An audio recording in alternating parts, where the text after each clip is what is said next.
Subhanahu pada malam ini. Sekali lagi Allah masih lagi memberi kesempatan kepada kita semua untuk sama-sama menunaikan solat fardu maghrib secara berjemaah.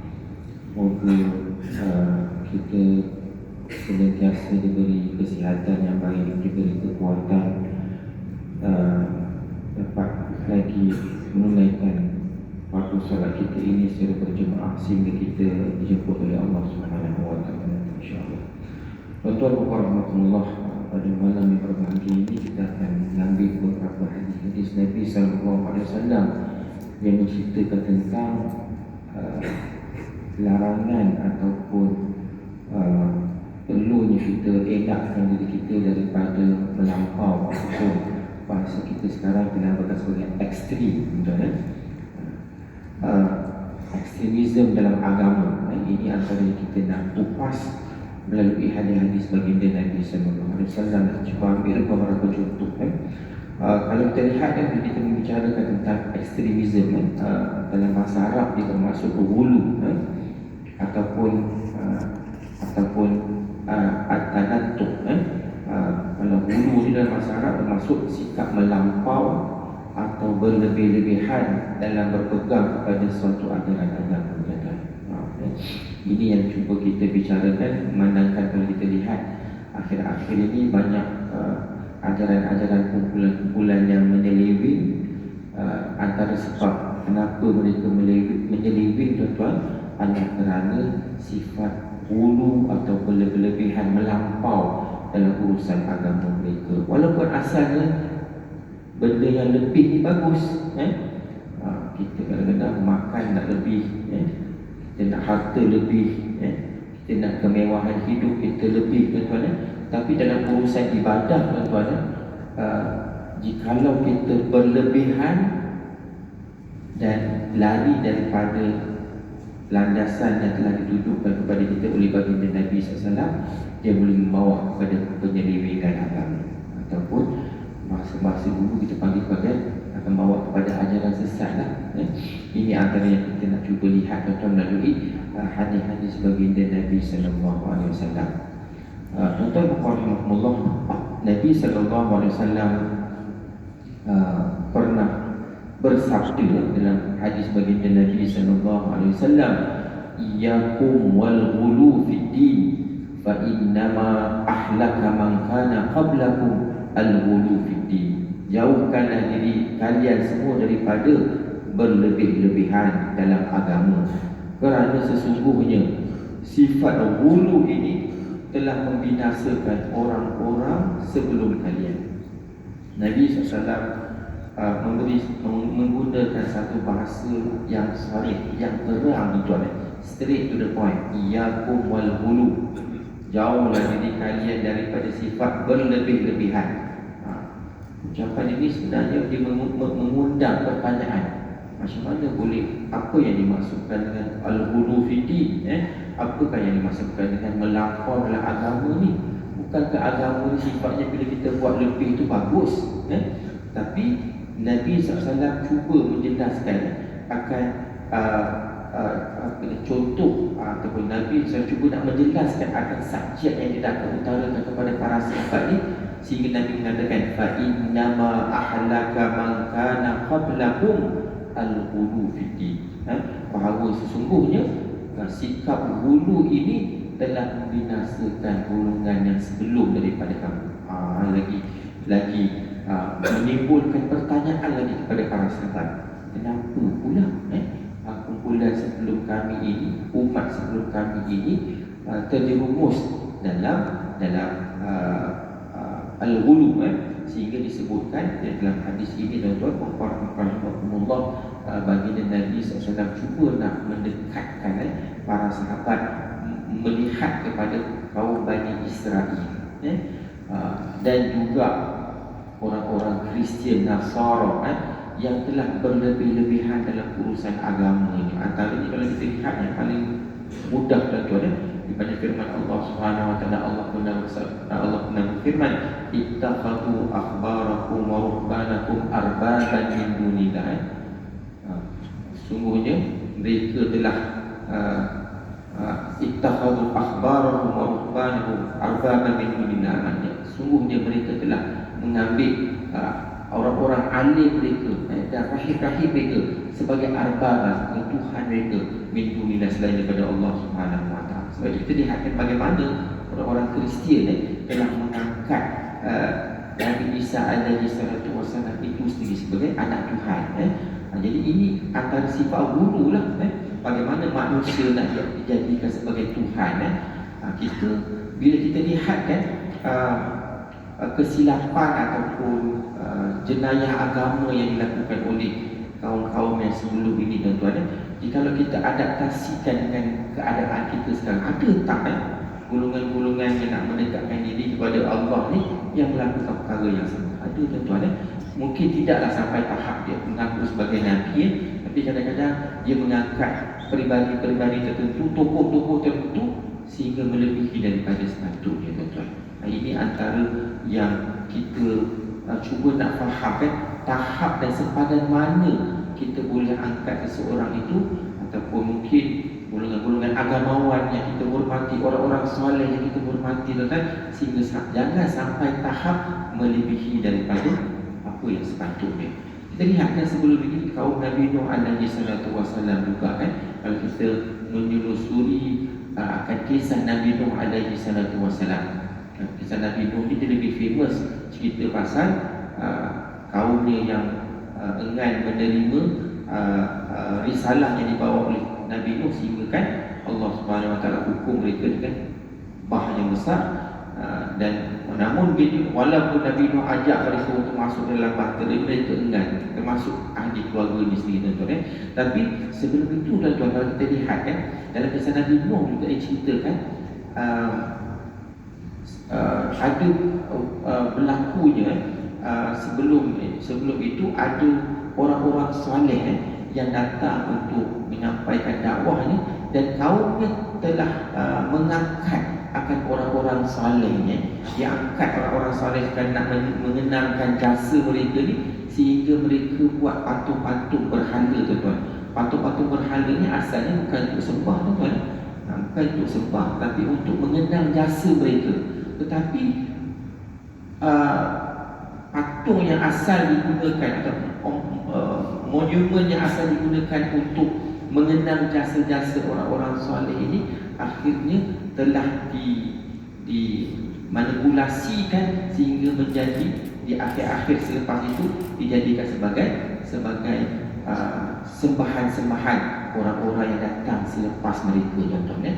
Sebab apa? Sebab pujian mereka yang melampau sehingga sampai tahap mereka menyembah akan patung-patung tersebut, berhala tersebut, tuan-tuan. Ini antara kalau yang dulu yang melampaui daripada batasan yang sepatutnya.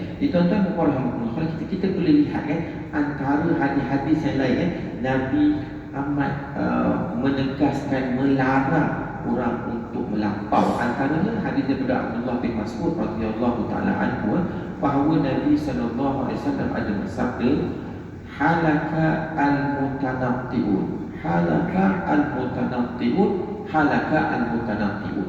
Selain daripada hadis yang wal ghulu, Nabi juga membawa satu perkataan lain, versi lain juga membawa maksud yang hampir sama dengan ghulu, iaitu at-tanattu, di mana hadis Nabi ulang 3 kali, binasalah mereka yang melampau, binasalah golongan yang melampau, binasalah golongan yang melampau.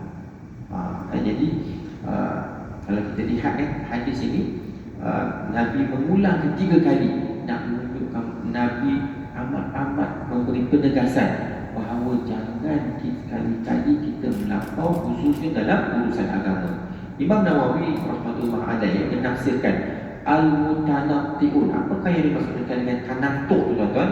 Al-mutanatti'un ni orang yang melakukan sikap melampau.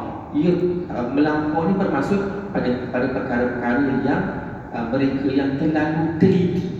Teliti ni bagus, tapi kalau melampau sangat, ia juga boleh membawa kepada kebinasaan, tuan-tuan. Seperti mana yang dilakukan oleh kaum Bani Israel, yang bila diarah oleh Nabi Musa alaihi salatu wasallam untuk mencari lembu kan yang tertentu sapi betina tuan-tuan tapi mereka bukan sekadar menerima arahan, tidak sekadar menurut perintah, tapi mereka telah melakukan melampau sehingga mereka bertanya soalan-soalan yang tak sepatutnya. Ini antara yang dimaksud juga dengan tanatuk. Jadi selain daripada terlalu teliti, dia juga yang dimasukkan dengan tanatuk juga adalah melampau, melepasi had atau batasan dalam perkataan dan perbuatan-perbuatan mereka. Tuan-tuan rahmatullah. Kita cuba lihatlah hadis-hadis beberapa hadis Nabi sallallahu alaihi wasallam. Hadis yang pertama daripada Buraidah, an Buraidah radhiyallahu taala anhu qala kharajtu zata yawmin li hajatin fa idza ana bin nabi sallallahu alaihi wasallam yamshi baina yadayhi fa akhadha bi yadi fantalaqna namshi jami'an فإذا نحن بين أيدينا برجل يصلي يكثر الركوع والسجود فقال النبي صلى الله عليه وسلم أتراه يرائي فقلت الله ورسوله أعلم فترك يدي من يده ثم جمع بين يديه فجعل يصوبهما ويرفعهما ويقول عليكم hadiyan qasidan alaikum hadiyan qasidan alaikum hadiyan qasidan 3 kali disebut alaikum hadiyan qasidan fa innahu man yushadda hadha din yaghlibu. Hadis ini diriwayatkan daripada Buraidah radhiyallahu taala anhu di mana beliau telah berkata satu hari Buraidah itu aku keluar, Buraidah menceritakan pengalaman dia dengan Nabi sallallahu alaihi wasallam. Satu hari aku keluar untuk suatu keperluan, satu hajat. Tiba-tiba aku melihat Nabi sallallahu alaihi wasallam sedang berjalan di hadapan Nabi, lintas di hadapan Buraidah. Lantas baginda memegang tangan Buraidah, tanganku. Lalu kami berjalan bersama-sama. Kemudian kami melihat seorang yang sedang solat dengan banyak rukuknya dan banyak sujudnya. Lantas Nabi sallallahu alaihi wasallam berkata kepada Buraidah, adakah kamu fikir dia menunjuk-nunjukkan ibadah salatnya? Adakah kamu berfikir ada sifat dia pada amalan ibadahnya itu? Lantas Buraidah menjawab, Allah wa rasuluhu a'lam. Allah dan Rasulnya saja yang lebih mengetahui. Lantas baginda pun melepaskan tangan Buraidah yang digenggamkannya sebentar tadi. Kemudian baginda menggabungkan kedua-dua tangannya sambil menggerakkan kedua belah tangannya ke atas dan ke bawah seraya berkata, alaikum hadiyan qasidah, amalkanlah petunjuk jalan yang sederhana. Amalkanlah petunjuk jalan yang sederhana. Amalkanlah petunjuk jalan yang sederhana. Nabi tak berhenti di situ, Nabi kata, barang siapa yang memberatkan dirinya dalam urusan agama, agama itu akan mengalahkan. Jadi tuan-tuan, hadis ini tuan-tuan ada satu mesej yang Nabi sallallahu alaihi wasallam nak cerita kepada kita melalui pengalamannya dengan Buraidah. Kita tahu kan cerita ni, satu hari Buraidah nak keluar kerana satu hajat. Tiba-tiba Nabi lalu depannya. Buraidah sampai hati agak dia kata, ya Rasulullah, aku ada hajat. Tapi bila nampak orang yang dia hormati, tiba-tiba Nabi lalu depannya. Bukan salah lalu dia, Nabi pegang tangannya lagi. Lantas Buraidah pun pegang tangan Nabi dan terus ikut apa yang Nabi ingin lakukan. Nanti Nabi pegang tangannya, Nabi bawa dia berjalan bersama-sama. Tak sampai hajat Buraidah, Buraidah batalkan hajatnya dan ikut saja apa yang diajak oleh Nabi sallallahu alaihi wasallam. Tak kala mereka berjalan sampai berpegang tangan, tiba-tiba kita lihat Buraidah atau tiba Nabi sallallahu alaihi wasallam menyapa Buraidah. Dia kata, aturahu yurai. Nabi melihat seorang yang sedang banyak rukuknya dan sujudnya. Tiba-tiba Nabi bertanya kepada Buraidah, adakah kamu fikir dia menunjuk-nunjuk akan ibadah salatnya. Agaknya kenapa Nabi kata begitu kan tuan? Orang Allah. Nabi kata, adakah kamu wahai Buradah melihat yang orang yang sedang solat memperbanyakkan rukuk dan sujud itu seolah-olah macam dia menunjuk-nunjuk ibadah salat, seolah-olah macam dia ada unsur sifat riya pada diri. Kita tahu kan, ini ulasan bukan datang daripada para sahabat, datang daripada wa ma yantiqu 'anil hawa in huwa illa wahyun yuha. Seorang insan yang tidak akan bertutur kecuali apa yang diwahyukan kepada Allah Subhanahu wa taala. Jadi Nabi tanya pada Buraidah, Buraidah tak berani nak komen. Kalau kita agaknya tuan-tuan, kalau ada orang tanya kita agak-agak sebab apa kan? Oh kita macam-macam bila nak komen, kan? Kadang-kadang lisan ni tak komen tapi jari jemari ni yang komen. Sampai kadang-kadang bulu berlebihan daripada sepatutnya. Kita tak tahu pun apa yang berlaku tapi kita komen, tuan-tuan. Tapi bukan sahabat Nabi. Sahabat Nabi sallallahu alaihi wasallam kan, bila diberhadapan dengan Nabi, Nabi minta ulasan. Kalau dia tak tahu, jawapannya apa tuan? Allah wa rasuluhu a'lam. Masya-Allah. Semua dikembalikan kepada Allah dan Rasulnya. Takut silap tuan. Kita tak pernah ada takut silap. Kita kadang-kadang rasa berbangga lagi bagi komen walaupun kita tak pasti, walaupun tak ada dalil pun. Ini bangga ni kita tahu ada. Lebih-lebih lagi kalau soalan tu ada kaitan dengan urusan-urusan agama. Ya Allah, menjadi adab seorang talibul ilmi, tuan-tuan. Lebih-lebih lagi kita orang awam, tuan-tuan. Saya sendiri, tuan-tuan. Kalau ada ulasan-ulasan yang kita tak tahu, tuan-tuan, jangan segan nak bagi tahu. Ana la adri. Aku tak tahu. Tapi orang salah tidak, tuan. Nak sebut tak tahu tu rasa satu benda yang aib. Lebih-lebih lagi kalau orang yang ada pangkat, ustaz pula tu. Orang ada ilmu, tuan-tuan, ini yang paling banyak fitnah, tuan. Kita tengok Imam Malik rahmatullah alaih. Kisah Imam Malik ni antara yang paling bagus, tuan-tuan, ambil contoh.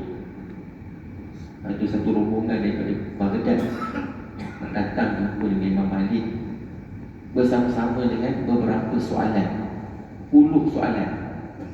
Nak tanya ulama besar, datang jauh daripada Baghdad, tuan. Baghdad nak pergi ke Madinah ni bukan dekat. Ibu batu, tuan. Jadi bila sampai boleh juga hubungan dia tengok balik, orang rasa lega kan, tengok orang alim atas. Mereka pun bertanya beberapa soalan kepada Imam Malik. Luar biasa. Soalan itu, jawapan Imam Malik apa, tuan? Ana la adri. Aku tak tahu. Datang jauh-jauh, jawapannya tak tahu. Tapi apa balasan Imam Malik? Rombongan rasa pelik macam mana ulama besar tak tahu? Imam Malik jawab jawapan agar dia tidak kecewa. Man qala la adri falahu nisful ilm. Barang siapa yang mengatakan aku tak tahu, baginya setengah daripada ilmu. Nak katakan memberi jawapan tak tahu tu, kalau dia tak pasti, dia tak tahu, dia tak tahu, dia jawab tak tahu, itu adalah setengah daripada ilmu. Jadi ini antara adab akhlak yang besar yang kita semua umat akhir zaman ni kena biasa, tuan-tuan. Kadang-kadang bila anak tanya, memang kita tak confirm, tak tahu, jangan segan. Tak apalah, ayah cari jawapan. Walaupun ayah ni seorang profesor, seorang syekh besar kan, tapi tak semua benda yang kita tahu. Benda-benda yang teknikal, contoh kan, benda-benda yang contohnya faraid, ilmu faraid. Bukan semua orang-orang alim yang rejin dalam benda faraid, dalam ilmu faraid. So jangan segan kita tak tahu. Habis tak tahu, ayah tak tahu. Tapi tak apa, ayah takkan kecewakan kamu, ayah akan cari jawapan. Sekarang jawapan ni senang, tuan. Tuan Google, ilmu faraid Google, dah ada jawapan. Nak confirm sikit lagi, tuan-tuan. Walau Ustaz betul ke jawapan ni? Jawapan Ustaz Google macam ni, betul tak Ustaz? Betul? Betul kan? Sebab benda-benda faraid ni khususnya di benda-benda yang exact kan? Cuma sebab dia ada benda-benda yang teknikal kan? Ini antara benda-benda yang kita kena biasakan diri. Bila dah sampai tahap kita tak tahu itu, jangan segan untuk kata aku tidak tahu kan? Kalau Buraidah para sahabat senang kan? Dikembalikan semua itu kepada Allah dan Rasulnya yang lebih mengetahui. Tuan-tuan Allah. Selepas itu, apabila Buraidah menjawab, memberi jawapan itu, Allah wa Rasuluhu a'lam, tiba-tiba baginda Nabi melepaskan genggaman tangannya terhadap yang digenggam pada tangan Buraidah. Dia lepaskan tangan Buraidah. Lantas Nabi menggenggam kedua belah tangannya dan diangkat dan turunkan seraya berkata, alaikum hadiyan fasilah. Amalkanlah petunjuk yang sederhana. Amalkanlah petunjuk yang sederhana. Sebab apa tuan-tuan? Nabi melihat keadaan sahabat yang solat